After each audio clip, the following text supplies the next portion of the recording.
my mind was racing. What if this, what if that?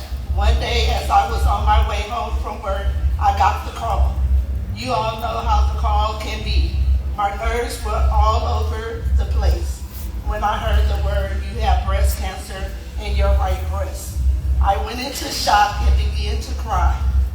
I tried to call my family, but no one answered but my mother. When I told my mother, she said, come on home, it's going to be okay. God got you. I fell to my knees and began to pray. I had an appointment with the surgeon the following day, and my mom and my sister went with me. While we were talking to the surgeon and asking him, what can I do? My sister, my middle sister told the doctor she was going to Google him because he was a young doctor. And she was like, I don't know if you're the right doctor for my sister.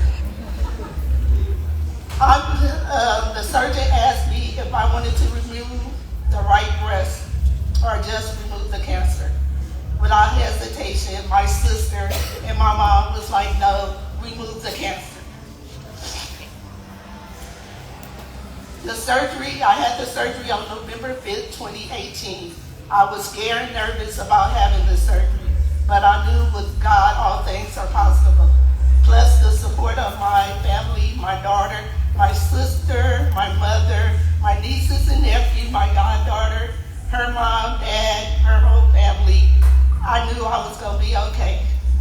I met with Dr. Pan, my oncology specializing, who discussed my next step with me of having to do chemo and radiation. I kept going back and forth about doing chemo as I was really scared and did not want to go through with the chemo, but with faith, I made up my mind and started the chemo right away. I wasn't as scared because my family went with me all the time. They were my support system. I became dedicated to beating this, and I worked all throughout my chemo and radiation. On my last day of chemo, me, my mom, my sister, and my goddaughter surprised me and came down on my last day of chemo. So, of course, the nurse was like, y'all having a party in here? You know, can y'all keep it down? The patients are trying to do their chemo.